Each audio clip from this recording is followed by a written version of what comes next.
My name is Frogs. I'm the CEO and founder of Allied Scholars for Animal Protection. It's a national nonprofit, and what we do is to promote preventive medicine and evidence-based nutrition education. And what we really want to do is to bring this kind of education to medical schools. So if you like to talk, please come and grab us and talk to us, and let's incorporate this education in the curriculum. I also just wanted to say that I work in pharmaceutical companies before my doctorate. I work on a lot of diseases, cancer, cardiovascular diseases, COVID, infectious diseases. Everything I ever worked on came down to one thing, and the root cause was one thing. You could always trace it back to nutrition and the food system. I also just wanted to point out that we have Dr. Klaper here with us on Thursday in room 2.106. So I'm going to announce this at the end again. So that's your opportunity to talk to him one-on-one or in small groups. And with that, I'd like to introduce Dr. Klaper. He is a very internationally renowned speaker and author. He's been practicing medicine for longer than many of us have been alive, including myself.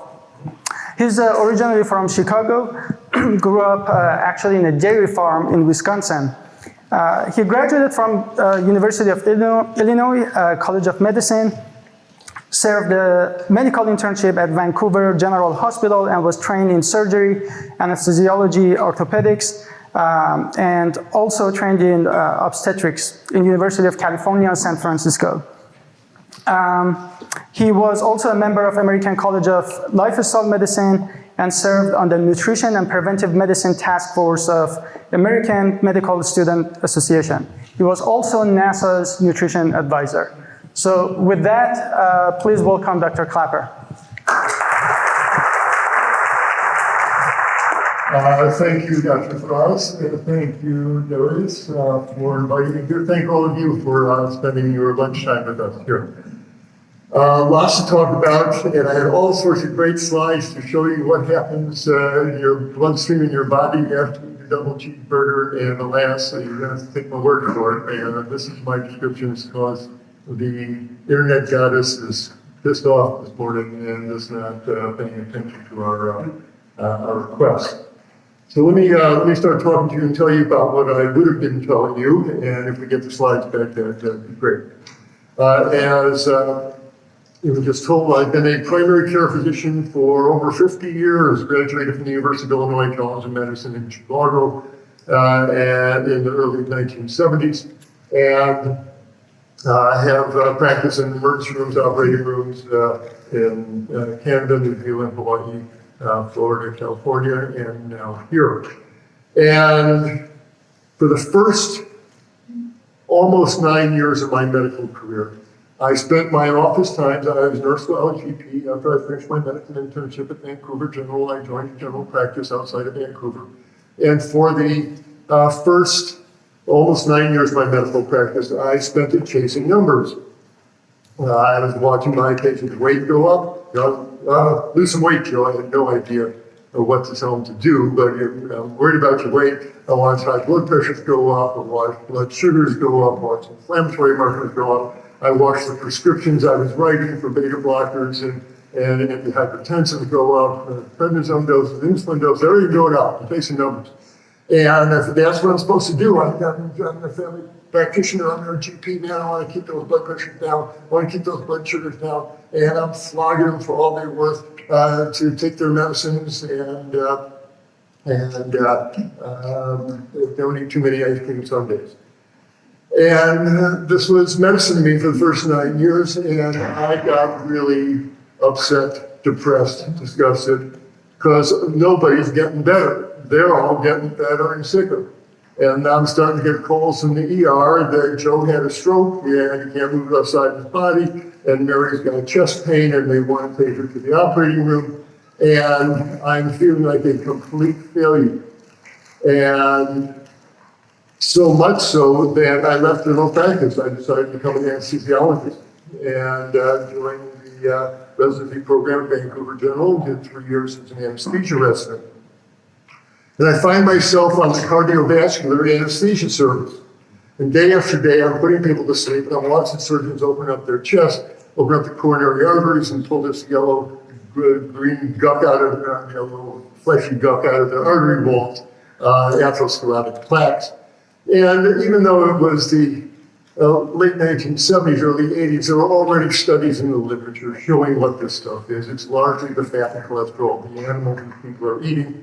And if one adopts a diet of whole plant foods, these plaques melt away, arteries open up.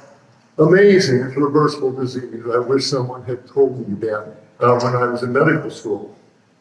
Well, I have a real interest in the outcome of these patients because my father died of clogged arteries.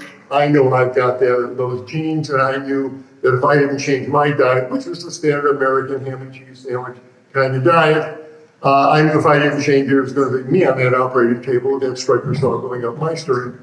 Oh, I sure didn't want that. I saw these people when they woke up in the recovery room, they were very uncomfortable. And so, along with a few other messages I was getting, I decided to adopt a plant-based diet that Dean Ornish and others were making popular at the time. Well, my body loved it. Within 12 weeks, a 20-pound spare tire of fat melted off my belly. My high blood pressure went to normal. My high cholesterol went to normal. I felt great waking up in a nice lean body every day. And the big light went on. I ran away from general practice because I didn't know what to tell these people to get better. Now I knew what to tell them, duh. And at that time, I didn't realize I did not want to be an anesthesiologist and spend my career literally putting people to sleep. I would rather go back to general practice and help them wake up, right? And so I did, much to my parents' consternation. With 6 months left to go in my anesthesia residency, I decided I did not want, this was no longer a truth for me. Do you know the money you are giving up? Yes, I know, but I've got a higher calling as a physician here. I really want to help these folks. I owe these folks. They were having strokes under my watch. They were having heart attacks on my watch. The patients were losing their eyesight on my watch back in general practice. I owe these people. I have all the patients I'm going to be seeing for the rest of my career. I was still only in my early 30s. I owe these folks some real healing advice. So I left general practice, moved to Florida and fell in love with a woman there, and started doing urgent care along with my own private general practice counseling service when the patients would come in overweight, diabetic, hypertensive, clogged up, inflamed. Now I knew why. Take me through your daily diet. What are you eating these days? And it's full of bacon and eggs and burgers and buffalo wings and pizzas. And I would be showing you what happened literally in your blood. You eat a cheeseburger, and if I sneak up on you an hour later and draw 5 cc's of blood and spin it down in a centrifuge, you're going to see the lipemic serum that looked like Elmer's glue float up to the top there. And your blood stays lipemic for a good 5 hours after eating the classic bacon and eggs, cheeseburgers, fried chickens, pepperoni pizza. Pick your poison, as they say. Your blood turns fat. You can see it under the microscope. You see it in the glass tube. You spin it down. And during this time, for 5 hours after that meal, the arteries are getting injured, the endothelial linings are getting torn up. You've oxidized the cholesterol in the animal muscle. The grilling of the burger, the broiling of the steak, the frying of the chicken oxidizes the cholesterol in the animal's muscle. And then when you eat that burger, you eat that chicken breast, a whole bunch of oxidized cholesterol gets in your bloodstream. You've already ripped up the endothelial lining of the arteries from everything else that is in the standard Western diet. Think of what goes through the blood. Well, just what smears along the gut wall after a fast food meal. There's all this oxidized cholesterol.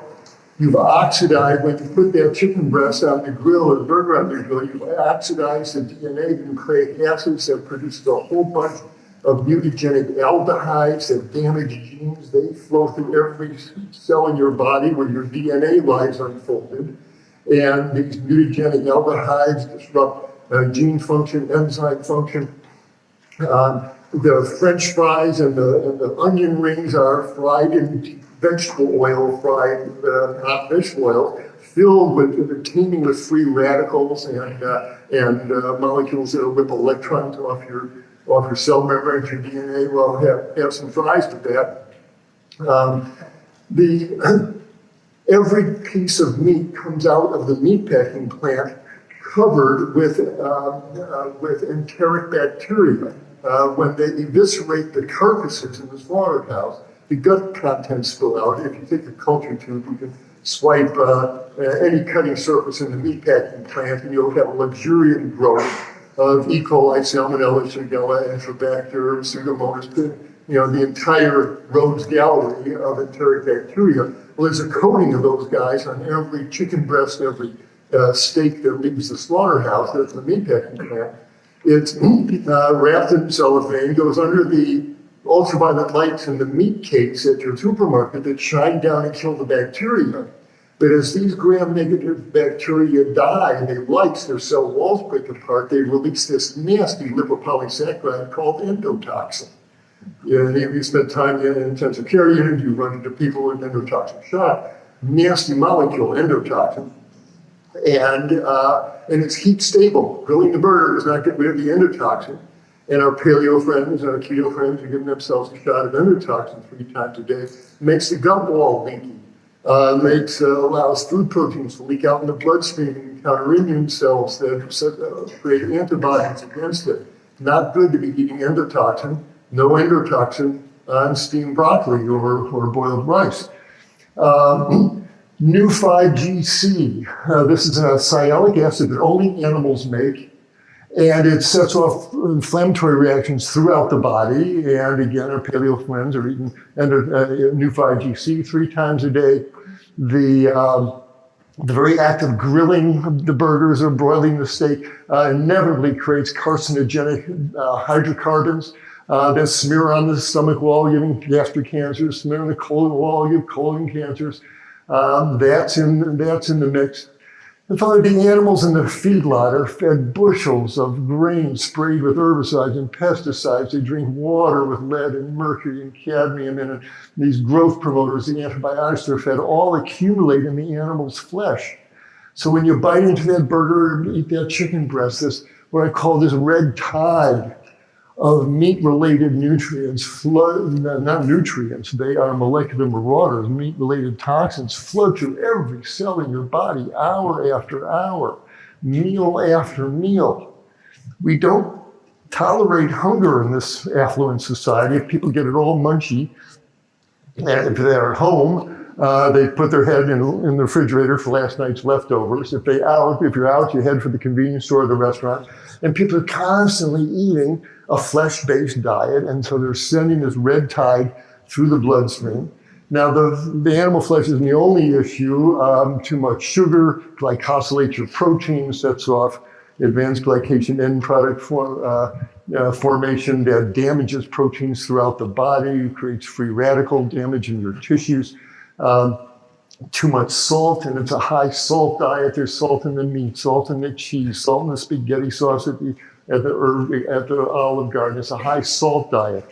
Not only does the salt stiffen your arteries and increase the risk of strokes and heart failure, but we're now learning that too much salt in the diet turns on Th17 helper cells, and that opens the door to autoimmune diseases like lupus. Who knew? But in every bag of chips and order of fries, more salt's going in.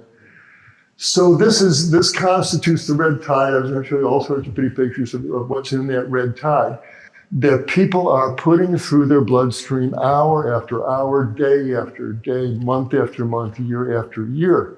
If you eat 3 times a day, do the math, 365, it's over 1,000 times a year. People are simply flooding their tissues with red tide.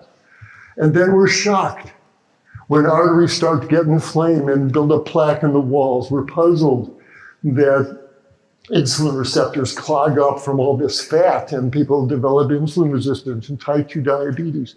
We're shocked that all this salt stiffens the arteries and blood pressures go up, and so you give them more beta blockers and more calcium channel blockers. Etiology unknown. We don't know the cause of high blood pressure. We don't know the cause of clogged arteries. And it's true, We have not teased out every last little interaction between every gene and every enzyme. Yes, the guys and women at NIH have a lot of research to do. God bless them for doing that. But to say etiology or no, we do not know why people develop plaques in their arteries that set off strokes and heart attacks. We don't know why people develop insulin resistance as they get more obese. We don't know why people eat lots of sugars and meats and make their gut more permeable and develop these inflammatory arthritis. That looks familiar. Of course, it's the food. It's the freaking food. And yet we go through 4 years of med school and no one mentions a thing about this. So sorry to recap here, but do I have a laser here pointing on? Okay. As you see, I spent my first years chasing numbers. And no matter what specialty you practice, family practice, internal medicine, urgent care, general surgery, gastroenterology, rheumatology, pick a specialty. When you open the door of your waiting room, in the clinic, in the ER, surgical outpatient, no matter where you work, who's sitting there, Mr. and Mrs. America, they're usually overweight, if not grossly obese. They have artery disease showing up as hypertension, hyperlipidemia. They have rampant type 2 diabetes and inflammatory diseases affecting every organ system from lungs to gut to joints. This is Western medicine in the 21st century. No matter what subject, what specialty you go into, anesthesia, orthopedics, your patients are going to be obese, diabetic, hypertensive. This is Western medicine in the 21st century. Now, for 9 years in the middle of my career, I was on the staff at True North Health Center in Santa Rosa, California, about an hour north of San Francisco. People came in with the same panoply of diseases, but instead of raising their insulin dosage and medications, we put them on a diet based on whole plant foods, oatmeal and fruit in the mornings, lunches and dinners, colorful salads, hearty vegetable soups, big plates, steamed green and yellow vegetables, lots of casseroles and stir fries and chilies and soups, etc. Meal after meal, day after, they would stay 2, 3, 4 weeks at a time. And meal after meal, this food stream would go down through their intestinal tract. The changes we would see would be nothing short of spectacular, and all your patients can garner this same health improvement. They lost weight, their blood pressures, as their arteries relaxed, started coming down. Their joints stopped hurting, their bowels started working. They had the first good dump in months and months. Their eczema, their psoriasis started to clear up, their asthmatic lungs wheezed less, they sleep more restful. Here's Emily, Dr. Furman's patients on the same program, used to look like this on 2 medications for blood pressure and 30 units of insulin. And 11 months on a plant-based diet, this Emily turned into this Emily, normal blood sugar, normal blood pressure, off her medication. I asked the med students, isn't this why you're going into medicine? What greater gift, what greater transformation could you want for your patients than restore true health in their body? So they don't need to, I say, I want to see you in 2 places, at the health food store buying your tofu and on the bike paths where I'll wave to you. Otherwise, I don't want to see you. I tell my patients, go live your lives. Don't be professional medical patients. And most of these diseases are reversible. I wish someone had told me that. But I'm telling you now, we'll get to the exactly how they get reversed. As I've become a student of the medical literature, each one of these conditions, and I'll show you the literatures, you want to take pictures of your cell phone, but I've made these PDFs available. You can download them. Darius will make them available. But there is now medical literature showing every one of these conditions will improve or reverse completely on a whole food plant-based diet. How does it work? Why does it work? Show me the science. I owe you that. Well, let's start with one of my professors here of normal human physiology. We're basically plant-eating hominids. We've got basically the same digestive system that our gorilla and bonobo cousins have, and they're up in the trees eating leaves and fruit, a high-carb diet all day. And they do not develop atherosclerosis in the wild. They do not develop type 2 diabetes. They don't develop colitis. They die of injuries and infections and parasites, but they do not die of the diseases of clogged arteries and inflammation that does in most of your patients and your colleagues. So, little reality check. I wish an attending physician, a chief resident, somebody sat me down and said, before you go into outpatient clinic, diabetes clinic, let's talk about the reality of what your patient's daily diet is doing to their physiology. This is what's missing from medical school, the fatal flaw.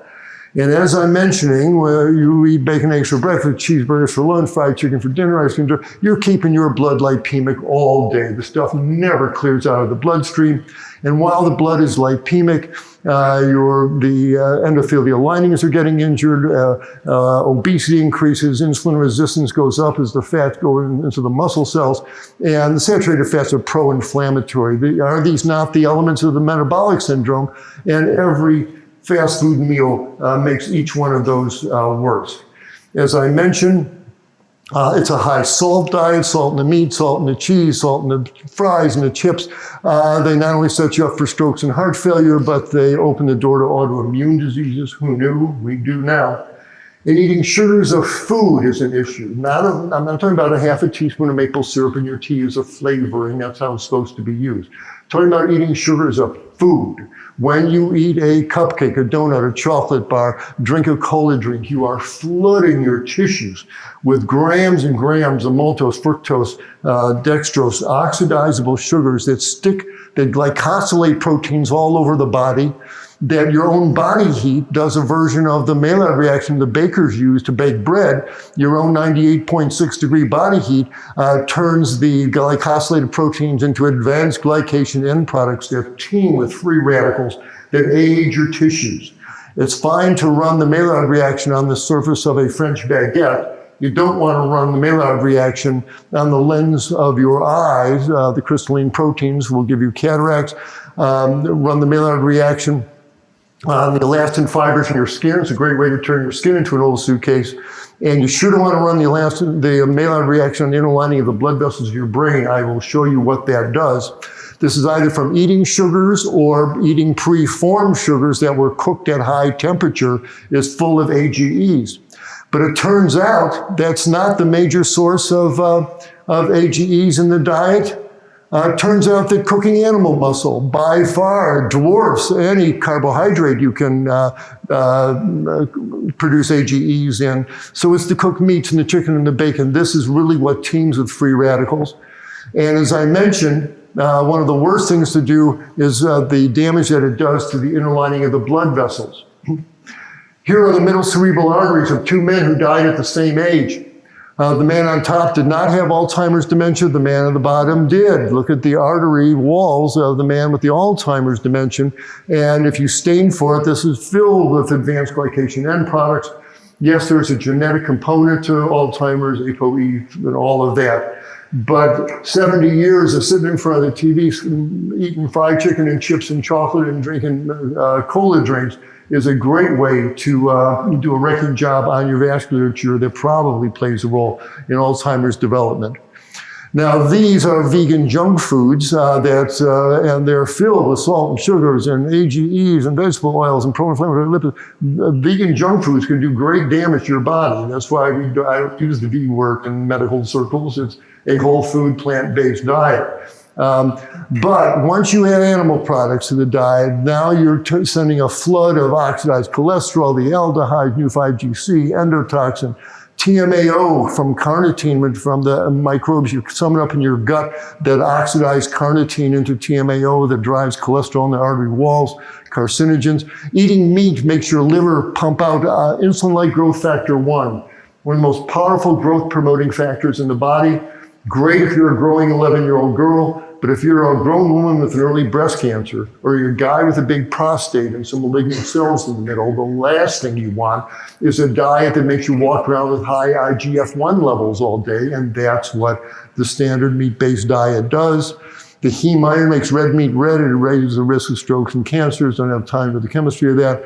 As I mentioned, the pesticides and toxins that bioaccumulate in the animal's flesh are part of every meat-based meal. Here comes the endotoxin from the slaughterhouse surfaces as the gram-negative bacteria lyse, this is the endotoxin, and take a walk around this daisy of death to see what endotoxin does. And our paleo friends are giving themselves a shot of endotoxin 3 times a day. And the more fat you eat, the more the endotoxins absorb from the meat. And so the keto folks who want that meat and want that fat are absorbing tremendous amounts of endotoxin with every meal. Not good things happen. As I mentioned, makes your gut leaky, and that sets you up for inflammatory diseases of all types. Here's the TMAO. Eat a lot of carnitine, a lot of meat and eggs. You're going to eat a lot of carnitine and choline. That sums up microbes that turn the carnitine and choline into trimethylamine that your liver oxidizes to TMAO. This drives cholesterol into the artery walls. And well, that mean the paleo folks are walking around with high TMAO levels? Yes, they are, absolutely. And not a smart way to conduct your eating day. And they are a high elevation of elevated levels of TMAO are associated with major adverse cardiac events and all-cause mortality. So this is the reality. This is the postprandial red tide that your patients are sending through their bloodstream hour after hour, day after day. And they come to you, doctor, why am I overweight, hypertensive, clogged up, diabetic, and inflamed? Do you think it's my genes? Gee, my parents were too. We get not only our genes from our parents, we get our eating habits from them as well. So these were, I don't have time to go through all the individuals here, but the red tide is a fatty tide, it's a salty tide, it's a sugary tide. It's antigenic, it sets off immune reactions. All the phosphates and sulfates sets off the acids that need to be neutralized by the kidneys and your bones. It damages your genes, it's carcinogenic, it's atherogenic, it's pro-inflammatory, and disrupts enzyme systems throughout the body.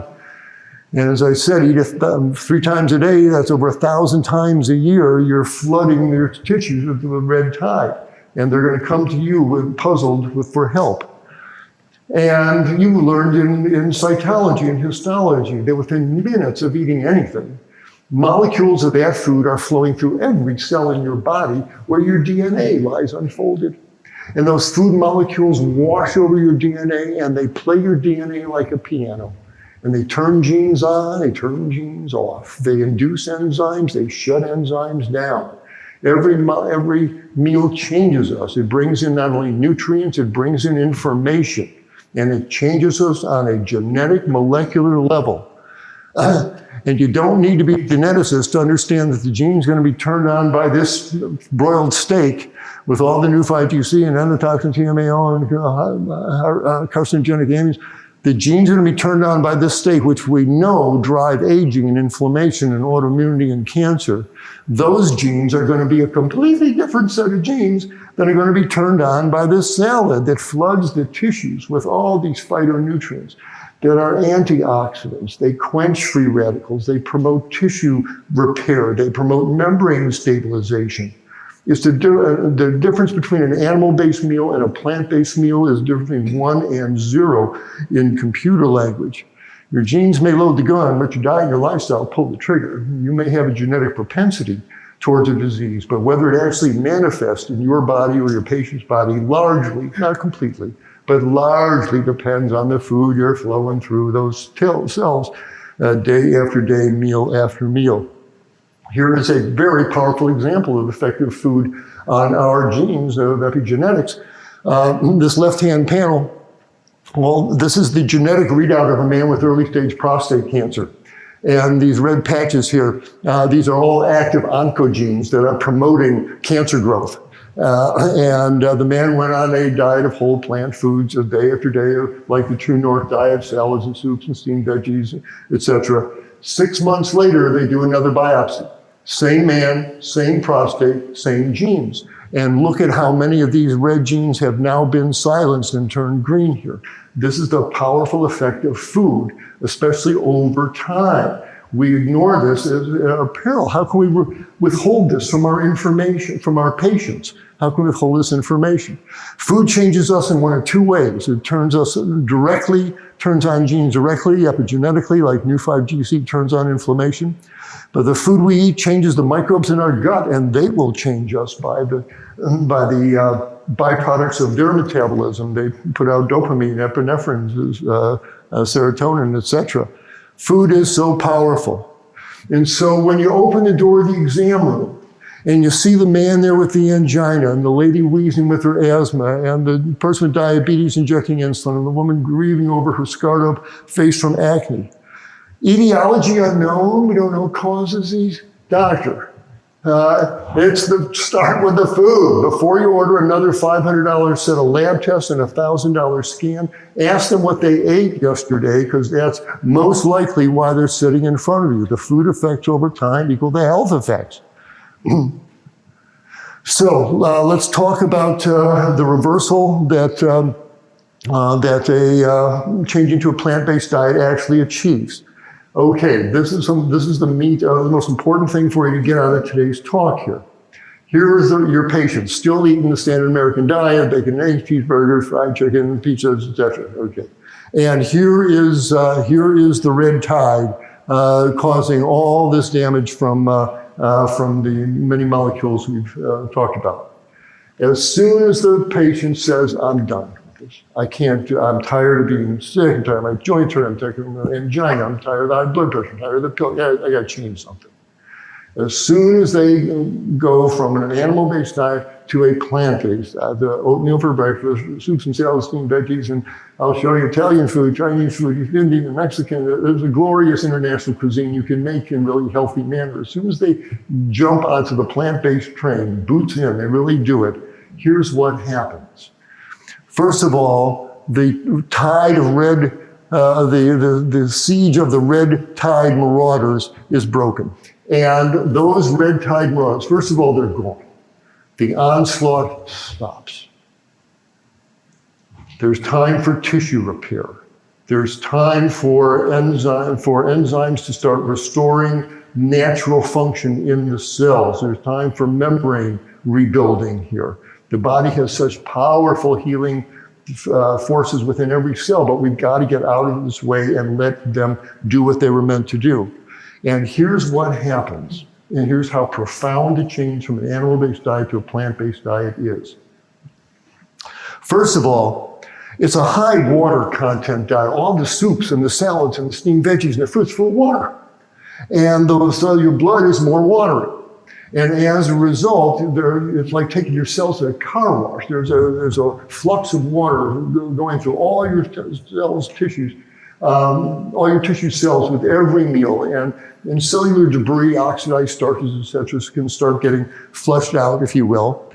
And one thing that the high water content of the blood does is it makes the blood less viscous. It's more free-flowing. When you eat a heavy saturated fat dense meal, your blood gets more viscous, gets thicker for hours with all that saturated fat coating the red cells. Well, the opposite is true. When you're eating a high water content diet, blood flows more easily. And that goes really well with the fact that all the green vegetables you're eating will increase the nitric oxide production in the artery walls, and that'll produce a subtle vasodilation, which will lower the blood pressure, but also greatly increase the oxygen delivery and the nutrient delivery throughout the tissues. The capillary beds are flooded with all this oxygen-rich blood that flows much more free-flowing. When you pull the animal fats out and you put in plants only, you have pulled out the arachidonic acid in the diet, and that's the major precursor for the prostaglandin 2 inflammatory prostaglandin series. And you've replaced them with plant oils, many of which are in the omega-3 family that are anti-inflammatory. So you've changed the entire inflammatory balance of the entire tissue beds of the body. This is really profound. That is going to decrease inflammation throughout the body. And instead of all the free radicals and AGEs, etc., all these colorful fruits and vegetables are filled with antioxidants that donate electrons. And so the free radicals, the reactive oxygen species, are quenched. And so oxidative stress in the body starts subsiding. You're sure going to change the microbes in your gut when you go from an animal-based diet that summons up the Bacteroidetes phyla that are pro-inflammatory. And instead, when you put down the high-fiber legume proteins, the resistant starches, that fosters the growth of Prevotella microbes that are much more benign, and they have an anti-inflammatory effect. And the precursors, as I mentioned, of the Prevotella are serotonin and dopamine and norepinephrine and oxytocin. People often notice, yeah, I'm feeling better since I went on a plant-based diet. That's not a placebo effect. Those are the neurotransmitters finding their way up into your CNS. When you stop eating other creatures' cholesterol, your own lipid panel is going to get much better. So it's going to be less atherogenic blood flowing through your artery walls. Your skin oils are going to change. The fats in the diet work the way out to the skin oils. A lot of guys who go plant-based say, hey, my wife says I don't smell anymore. Yes, that's correct. It's often noted that malodorous body fragrances change. Hormone levels, the cows are all pregnant in the dairy now, so dairy products are filled with estrogens. They have lots of IGF-1 for the calves. That subsides. High protein diets are not friendly to the kidneys. When all those amino acids from the meat slam into the glomeruli, it forces the glomerular unit to go into what's called hyperfiltration. You get dilation of the afferent blood vessel, but the efferent blood vessel doesn't dilate. And as a result, it damages the glomerulus and leads to chronic kidney disease. That subsides. Asthmatic folks don't wheeze as much. They're less thick mucus. White cells go down because there's less endotoxin stimulating them, but no increase in infections. What changes in the body when one goes from an animal-based diet to a plant-based diet? In a word, everything changes. It fundamentally alters the basic biochemistry and physiology of the Homo sapien body. And you're dealing with a different biological creature at that point, far less prone to develop the diseases that we wind up treating. I could spend 2 lectures on going through each organ system, how it benefits individually from this change in diet here. So let's just talk about angina. Boy, we're running short of time. We lost a lot there. Every 40 seconds, someone grabs their chest and falls over with a myocardial infarction and dies because the plaque in the artery wall ruptured. It sets off a clot that stops the blood flow in the heart. What sets off the inflammation? First of all, you got to damage the endothelial linings. What injures the endothelial linings? Surprise, surprise. Barbecue cooked animal muscle, the French fry oil, and the onion ring oil. You eat meat, the uric acid you generate injures the endothelial lining. You eat sugary foods, the high fructose corn syrup injures the lining. You drink cola drinks, the phosphoric acid gives bite on your tongue. That injures the endothelial lining. The entire standard Western diet, that fast food diet, especially the kids are eating all day, what is it doing to them? Atherosclerosis is a pediatric disease. When we see kids killed in car accidents, they do autopsies. At age 8 and 9, you already see the yellow streaks of atherosclerosis in their artery walls. So this is not a random event. Here's the endothelial lining. It's all damaged now. And here's the oxidized cholesterol from the grilled meat getting into the walls of the artery, setting off the atherosclerotic plaque. And it's not a matter of, let's put him on statins and poison his HMG-CoA reductase enzyme in his liver and lower his cholesterol. That'll fix him. That's his problem. He's got a statin deficiency. No, that's not the problem. Cholesterol is not an evil molecule. That's why your liver is making it as you're sitting here. Your adrenals use it, do some chemistry in the side group, as you know, and turn it into cortisol and aldosterone and corticosterone. Your liver uses it for bile synthesis. You can absorb fat. Your estrogen, if you have ovaries, they take the cholesterol and turn it into estradiol and estrone. If you got testicles, they turn the cholesterol into testosterone. It's not an evil molecule. But oxidized cholesterol is something else. We know what happens when iron rusts. Well, you grill the steak, you boil the burger, you fry the chicken, and you'll oxidize the cholesterol into these cholesterol peroxides. And these guys are atherogenic. And here you see the oxidized cholesterol getting the walls of the arteries and setting off free radical production. And the plaque formation is a response. As I said, you know the worst outcome. Sudden death is the presenting symptom in half the people with vascular disease. But this is a reversible disease. I wish someone had told me this Most every cardiologist you talk to, oh, this is relentlessly progressive, man. Once they get that angina, they're all going to need stents, they're all going to need statins, they're all going to need bypasses. That's right, doctor. If you don't talk to them about what they're eating, that's what you're going to see. But it doesn't have to be that way. You can melt these plaques away from the inside. With Dr. Esselstyn subscribes a whole food plant-based diet with lots of dark leafy greens. Why? He wants you to have some kale or broccoli a couple times during the day, so they are always in your intestinal tract, and they're always releasing the antioxidants that quench free radicals. And as the weeks go by, we've stopped the flood of oxidized cholesterol, and as the weeks go by, the antioxidants seep into the artery wall, they neutralize the free radicals, and the foam cells, they leave, they outmigrate. You can see it on the electron micrographs, and the plaques get smaller and smaller and smaller, and the endothelial lining repairs itself, not by magic, but because the bone marrow is constantly putting out showers of stem cells that reupholster the inner lining of the arteries like new paving stones. And you get results like this. This is the left anterior descending of a man who had severe angina, had one MI, couldn't walk more than 15 yards without having to stop due to severe angina. He went on a whole food plant-based diet for 30 months, lots of green veggies, no statins. The plaques start to melt away, as I showed you, and 30 months later, this artery has turned into this artery. Same patient, same artery. Okay, this is a reversible disease. I wish somebody had told me about this. The fatal flaw that was talked about in the billing of this talk, that's the fatal flaw. We're not telling the students, and we're not telling the cardiology residents that this can be reversed through diet and lifestyle. A little balsamic vinegar increases nitric oxide production. And due to Poiseuille's law, just a little increase in the diameter of a vessel means a huge increase in blood flow. And so you see cardiac perfusion scans like this. Red is good blood flow, green is ischemia.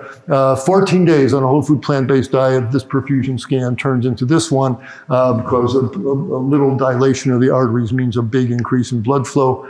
In 1977, I saw this study, a man with severe angina, went on a whole food plant-based diet. 6 months later, he's climbing mountains with no angina pain. It's a reversible disease. I wish someone had told me this.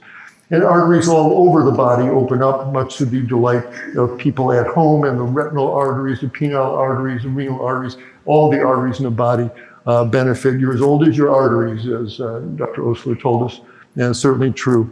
So as I mentioned, there's already getting to be a sizable literature talking about atherosclerosis reversal with plant-based diets, hypertension, heart failure, kidney failure. They'll all improve on a plant-based diet.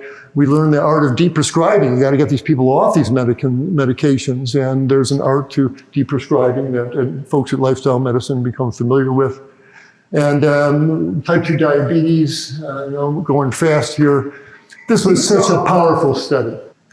Shirley Sweeney in 1927 took 3 groups of med students for 2 days, put one on a high carbohydrate diet, candies, pastry, white bread, etc. Did a glucose tolerance test. Then within 2 hours, they were all back down in basically a normal range.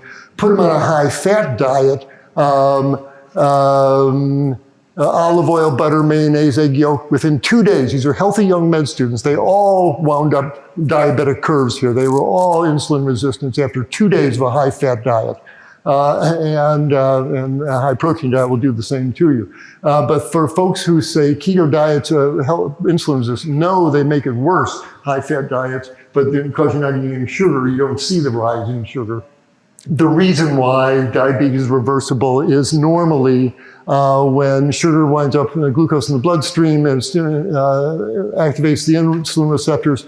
When insulin plugs into the insulin receptor, it sets off a reaction involving 2 kinase enzymes, this K here and that K here. They too, in turn, activate the GLUT4 transport mechanism that pulls glucose into the cell. That's the way it's supposed to work. But if the person's keeping their blood fatty day after day after day, meal after meal, after a while the fat works its way into the muscle cells and becomes intramyocellular lipid.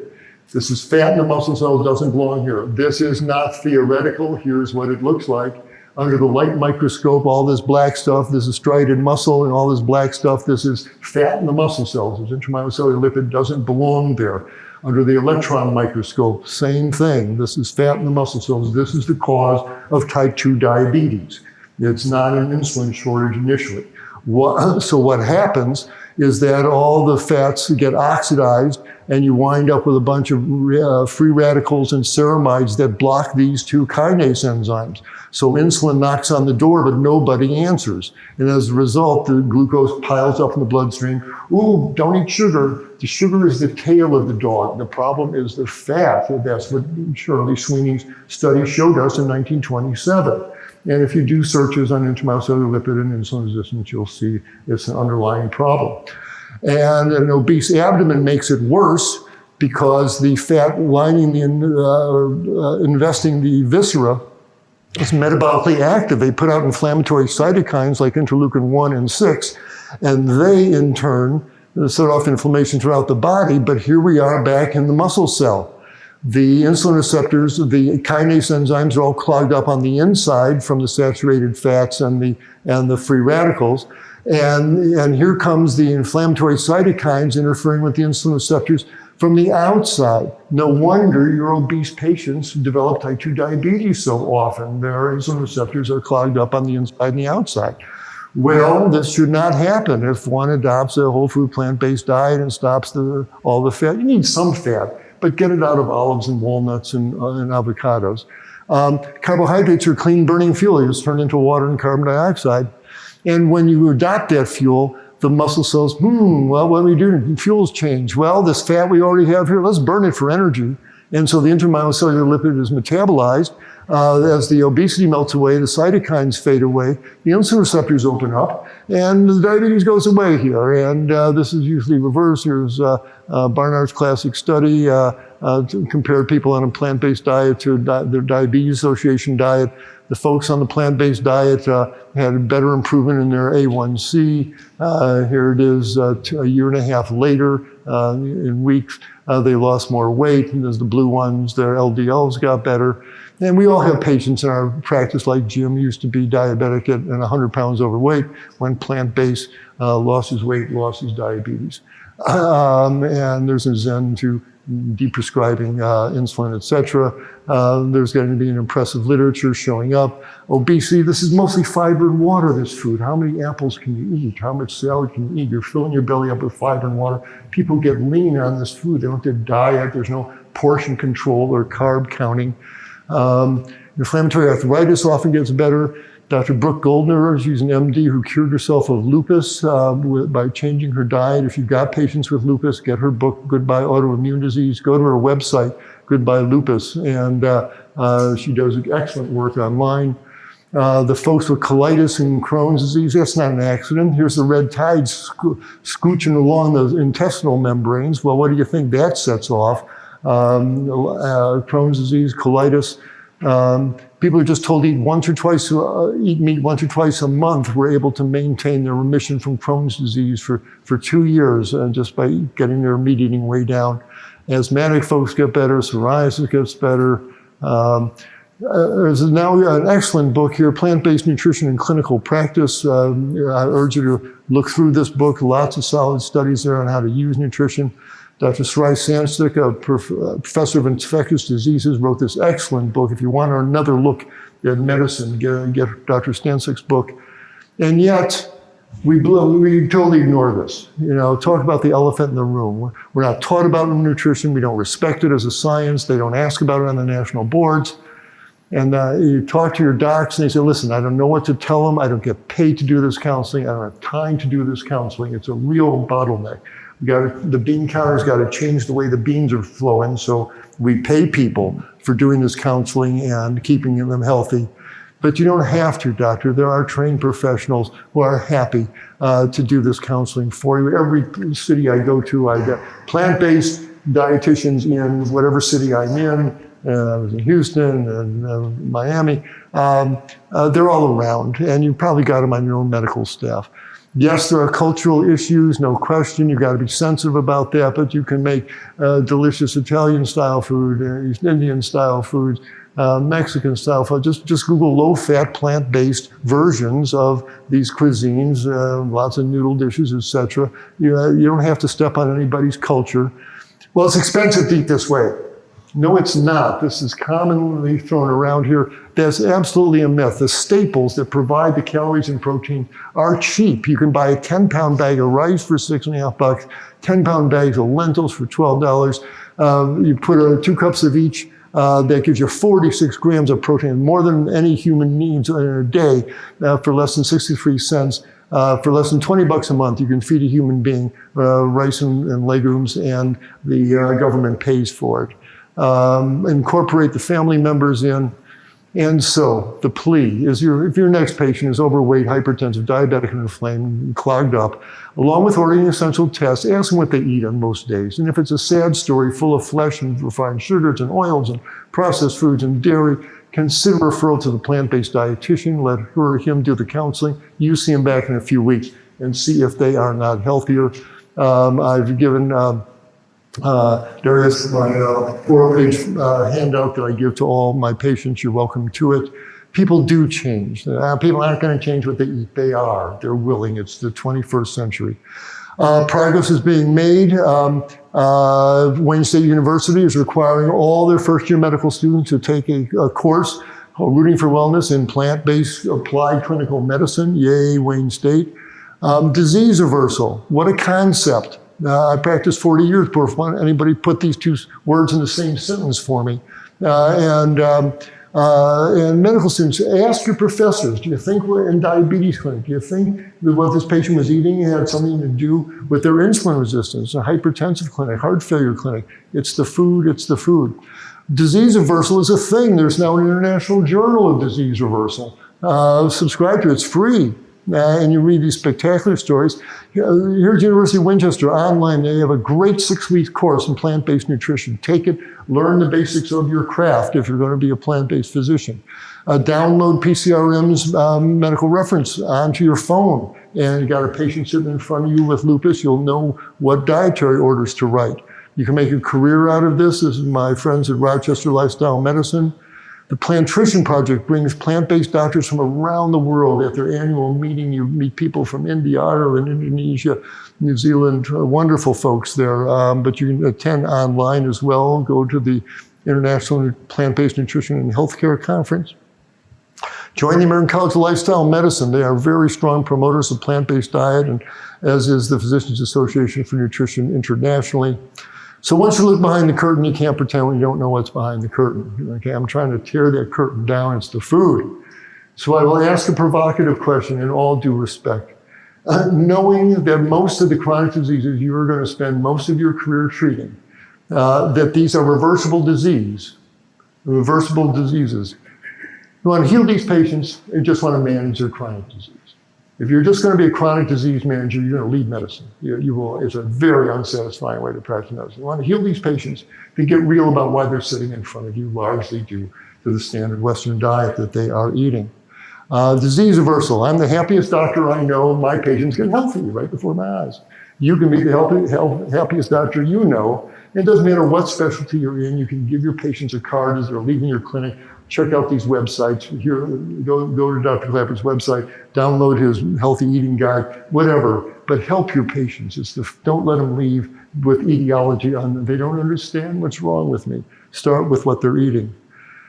So that's what I wish I learned in medical school, is the disease reversal through plant-based nutrition. So someone asked, what's the connection with NASA? In 1987, NASA was and still is contemplating putting colonists on the moon and on Mars. And the question is what to feed them. They ran into a fact of physics that to put anything in low Earth orbit costs $16,000 a pound. Doesn't matter what it is, water, food, $16,000 to put 1 pound of anything in Earth orbit. Well, when they realized what they're going to be feeding their colonists, they realized they were not going to be rocketing 800-pound dairy cows up to the moon with 80-pound bales of hay to feed them. It gets to be very expensive yogurt. And as a result, they realized, what are our colonists going to eat? Well, they developed a program that I was asked to join, the Controlled Ecological Life Support System cells, because they realized this was back in 1988, that long-term expedition to the moon will remain improbable until systems capable of regenerating life-sustaining food is developed. So they realized that their colonists are going to be happy plant-eating folks, and they had no idea what to feed a vegan. Here was their initial paper here. They realized the space colonists on the moon and Mars would have to subsist on plants they could grow. They had no idea what to feed a vegan. Well, it turned out that a year before, I had written this little book on plant-based nutrition, and one of the engineers at NASA had found its way to this person. So they gave me a call and said, can we fly you down here and talk to us about running human beings on plant-based diets? Well, when your country calls, I say, of course. And I got on a plane for Houston and went to the Johnson Space Center. And I spent a couple of weeks there. And I pointed out to them, listen, this is not rocket science. The biggest, strongest animals on the planet, elephants and buffaloes, giraffes, grow to thousands of pounds of mammalian muscle on plant-based proteins. It's in the plant. You can run a human body on it. And if you just do a search on plant-based athletes, you'll see that you can certainly run a human body excellently. So we realized that we calculated that the space colonists can grow enough food to meet their calorie needs if they choose appropriate plants and they recycle their own waste. And as a result, after I spent a few weeks there, I bid farewell to them. They got the idea. Their own dietitians and their food engineers took over at that point. And as a result, when the International Space Station goes over, and I know on board they're growing their own greens for calories and proteins, I waved at them, knowing I had a micro dot of input into that. And then when I finally saw the movie, The Martian, and I watched Matt Damon grow potatoes with his own fecal waste, I said, "You're welcome, Matt." And so that was my total involvement with NASA. So what I wish I learned in med school, I wish someone had given me this lecture 50 years ago. It would have changed the course of my medical career. It would have changed every diagnosis I made, every treatment plan that I recommended. And I know there's a lot in one sitting for you.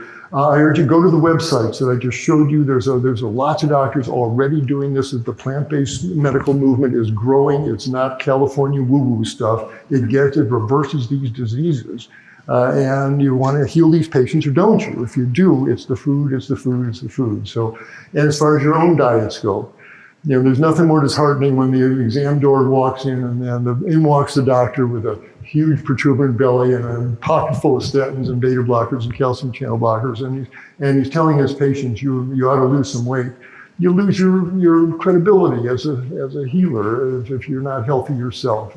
And you don't want to wind up at the other end of that catheter, but we all know that. So a lot of stuff, thanks. I know I've run over, but tried to make up for the time we lost here. So I'm available, and I'll stay here and answer questions. Thank you for the extra time here, Faraz.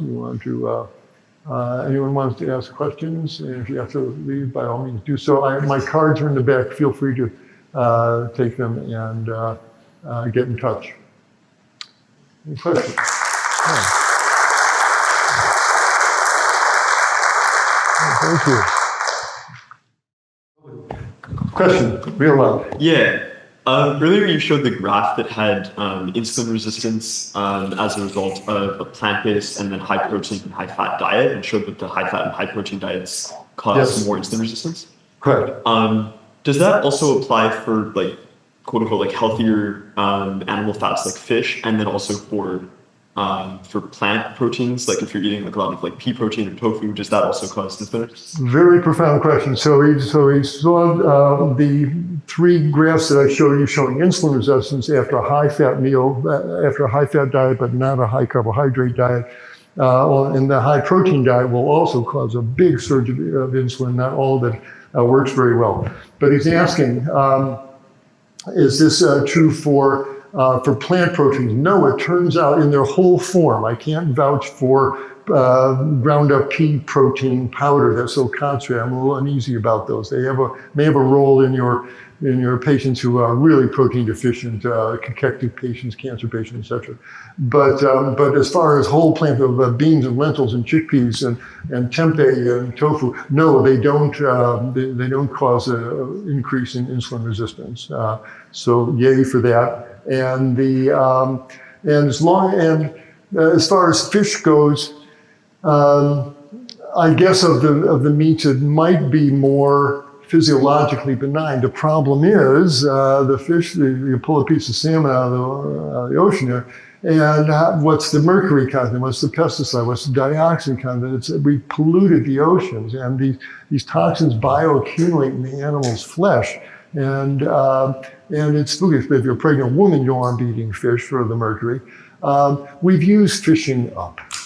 Is what it comes out. The age of fish, turn the page. You know, we've yarded out most of the fish. We polluted the water. Let the oceans heal at this point. There's nothing to hold on to there. There's nothing magical in fish flesh that you need.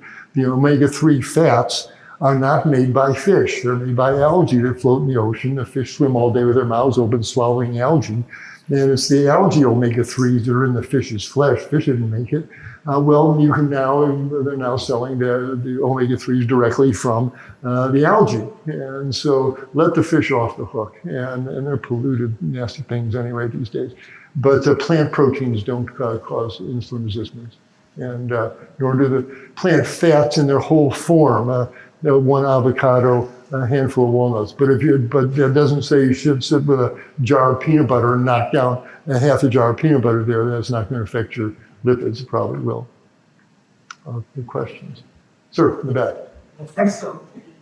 Yes, thank you.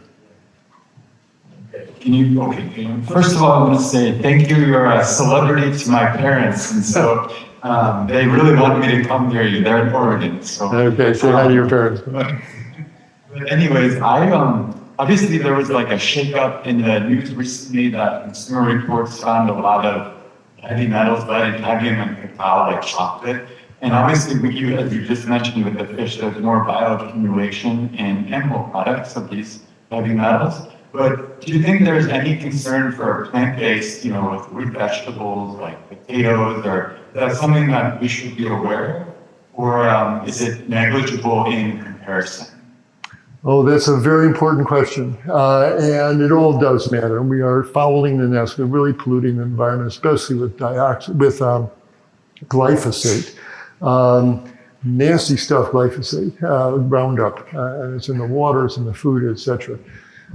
So is it as severe with plant proteins as animal protein? It can be, and so we got to drill down on this. The main concern are the green leafy vegetables that you can't peel. If it's a food you can peel, a banana, it's not quite as critical as be grown organically, or an orange that you can peel. But you can't peel kale, you can't peel spinach. And so the leafy vegetables, if they're not raised organically, which says they shouldn't have been sprayed with anything, is an issue. The problem is the root vegetables. They suck up what's in the soil, and the potatoes and the carrots and the beets. Man, I will not eat a non-organic potato any longer, a non-organic beet. It used to be just, California novelty organic produce. Now it's serious business here. I don't want to eat any of the stuff that's been grown with Roundup or chemical fertilizers, etc. So if you're not putting out money for T-bone steaks and Gruyere cheese and Ben & Jerry's ice cream, you got a few pennies to buy the organic broccoli and to buy the organic potatoes, etc. And I want to support those farmers that are taking care of the soils.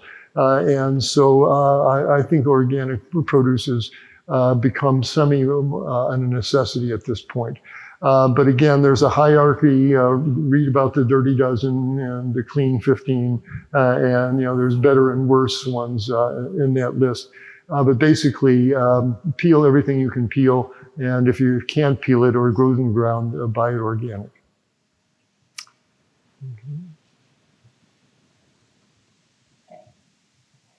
I was wondering if you could address Ozempic. There's a lot of news, there's a flurry of that recently, and a lot of it, obesity doctors will say, lifestyle change doesn't work for most, obese people, and, you need to put them on these, like Ozempic or a certain, a similar class of drug. And it seems like there's a lot of confusion for a lot of both doctors and patients, so. Yeah, sure. Oh my, Homo sapiens, what a species we are. Heaven forbid we should change our diet. But if there's a pill or a shot, then I can keep eating my cheeseburgers, my pizzas, and I'll talk about the drugs in a minute here, but when you think about it, there comes a point as the physician in your office, you have to know it's the food you're eating. And it's a matter of eating the bean chili instead of the beef chili. It's not that huge a sacrifice here, and you really have to be square with that. Now, that said, is there any use for these drugs? What these drugs do basically, in GI physiology, you may run into a concept called the ileal brake, B-R-A-K-E, brake in your car there. As food moves down through you swallow it, and the stomach gets distended, there are messages sent out through the vagus nerve that the stomach's empty, you decrease the food being consumed. But as the food mass leaves the stomach and goes down through the small intestines there, hormones get released that help in its digestion.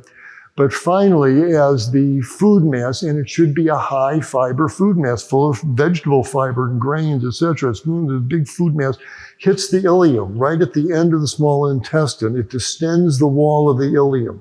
And that releases neuropeptides that go into the GIF and others that go up in the brain and tell the brain, stop eating, we're full. The ileum is full. That's the ileal brake. Put an end on, stop eating, the ileum's full.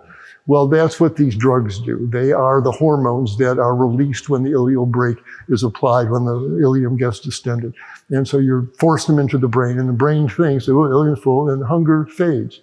And it's really a remarkable effect. It really is. And people who have been struggling with their weight for years tell you, gee, I'm not that tempted by food X, and I'm not that hungry. And they do lose the weight. But, there's two things, of course. One, they're very expensive drugs. And if and when they stop, because they're not going to be stay on forever, no, you're not. And as soon as you stop, the body way overcompensates. Just like when you stop statins, the cholesterol goes way up when you take the brakes off the liver. Same thing happens. People start eating voraciously, the weight goes back up again. So they find themselves with this golden handcuff here. They have to tiger by the tail. They can't let go. And the other question is, in the body, you can't do one thing in any natural system. You can't do just one thing. I'm just releasing GF. But what are you doing to their bone marrow? What are you doing to their immune system? What are you doing to their brain chemistry year after year of this stuff? What are you setting off in their lymphoma risk, et cetera? Nobody knows. Nobody's been on these drugs year after year, but they're purported. It's a deal with the devil as far as I can see. The only use of it is to give the person immediate relief and send them to the plant-based dietitian, get them cooking, give them a 6-month trial on it. It's not even a trial. I'm going to give you this drug for 6 months and you're coming off of it. During that time, use those months to revamp your diet. So you are eating a diet based on whole plant foods. So that way we'll keep coming off of you, but not because we're injecting this expensive neuromimetic into you. So I'm very wary of them, and I think we've opened up a big Pandora's box there. You hear lots of praise for it, but we're taking Mother Nature and a big crank here, and she always bats last there. Yes.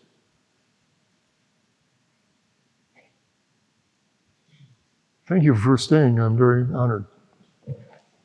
Aside from non-vegans not thinking about the animals, what is it in cheese that makes it so hard for non-vegans to give up? Because a lot of people tend to be very addicted to cheese. If you're not familiar with Dr. Neil Barnard from the Physicians Committee of Responsible Medicine, he wrote a wonderful book on the cheese addiction, the cheese trap. And it turns out that cheese releases substance called casomorphones.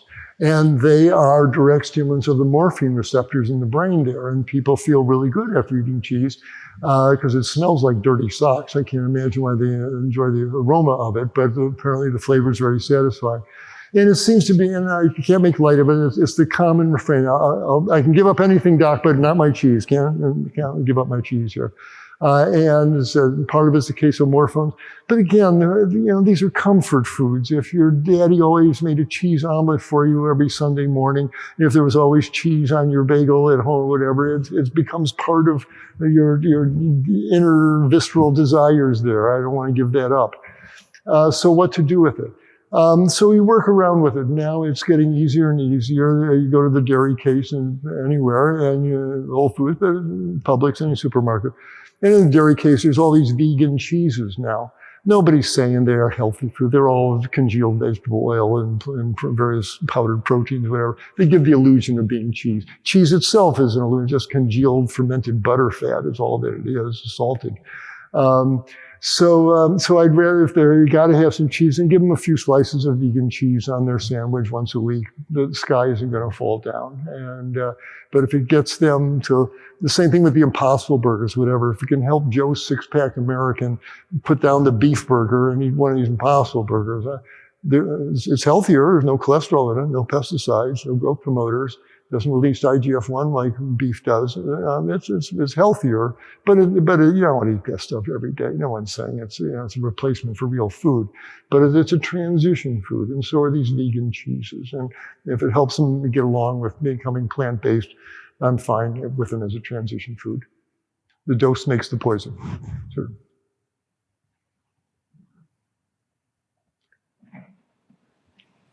Thank you for your talk. So I study nutrition, and I'm really interested in the field of mental health. So I was wondering, in your experience with patients and like any research that you've read or known on the relationship with a plant-based diet, like the microbiome, or with patients' mental health. As you think, that's an excellent, important question, and the answer is pretty much in that question. If you go to Google Scholar or just do a search on plant-based diet and mental health or depression, you'll see there's getting to be quite a number of studies show it absolutely does change our mental outlook. As I mentioned, at least some of it has to do with the neurotransmitters that your microbiome organisms are putting out that find their way up either through the vagus nerve or the venous blood supply, the lymphatic. Somehow these neurotransmitters are getting into our brain and affecting our mood. It turns out that if you look at plant-based diets and autism, when these kids who are severely autistic, what happened? Well, their microbiome is very different. There's almost no Akkermansia or other of the beneficial microbes in their gut. They have a very abnormal microbiome. Now, is that the tail of the dog or the cause? You ask, what were these kids eating before the autism onset? And you wonder how much the standard processed diet played a role in these kids' diet, and how getting them on a plant-based diet has been shown to help, not cure, but help. But again, it's called the gut axis, and they are directly tied in with each other. So, and anecdotally, there's many of my patients over the years, I feel better on a plant-based diet. They also get leaner, their bowels are working, just in general, their general emotional state goes up. If you've got someone with severe suicidal depression or schizophrenic break, again, what have they been eating? Well, what's in their microbiome? These are not random events. Something's happening, and the food must be playing some role. Surely going back to Professor Gorilla's native diet there can't hurt them, and get them off the sugars and the additives and the preserved meats and all that stuff. Okay.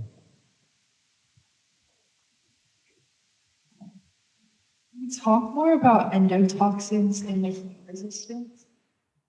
I'm sorry, say again, I didn't hear that. Endotoxins and their heat resistance. One more time. Endotoxins and heat resistance. Yes, endotoxins are heat resistant. They're a small molecule. Again, this is just a fragment of lipopolysaccharide that's part of a microbial cell wall. And when you grill the chicken, nothing happens to it. It's still there. When you eat the meat there, you're still eating the endotoxin, and it makes your gut leaky, makes your blood clot, depresses the myocardium, releases histamine. Endotoxin, nasty stuff. And that's why you don't want to be eating spoiled meats, etc. But again, it's heat stable. Grilling the burger or broiling the steak does not get rid of it. And this stuff makes your gut leaky. Nasty stuff, endotoxin. Good for you. Very thoughtful question. Okay, Ross. So if students are interested in having more, talks like this or education, like plant-based nutrition education as a part of medical school curriculum, you mentioned there was another university that they did that, right? How do we go about this? What should students do? Thank you. What's going to happen, we have a nonprofit organization, Moving Medicine Forward, and that's what on the lower left-hand line there is. And if you Google it, you'll go to our website, Moving Med Forward. And we're a new organization, and I've been giving lectures like this across the country. And since COVID, I've been doing most of it by Zoom. It's a thrill to be sitting in front of real live medical students and interested humans here. And we've just hired an outreach coordinator, Jacqueline, and I tell her I do not want this to be a one-time drive-by lecture. I light up a couple of heads and it all fades away. So Jacqueline is going to be contacting Darius here in a couple of weeks, and with the question, what do you need to keep the fire going here? Do you want to do a monthly Q&A? You want to do, how about a plant-based journal club where you bring in articles from the medical journals on plant-based nutrition? You want to show some films? You want to get a guest speaker in? You want to do case reports? What do you need to keep the interest up? And so we're going to be reaching out to you guys, and hopefully, and we can do it all by Zoom. But once a month, let's get together and do a Q&A and maybe show a short film or something to keep the interest up. So go to movingmedforward.com, movingmedforward.com. Thank you. Any questions? Okay. Oh, thank you very much. Appreciate it. Thank you so much.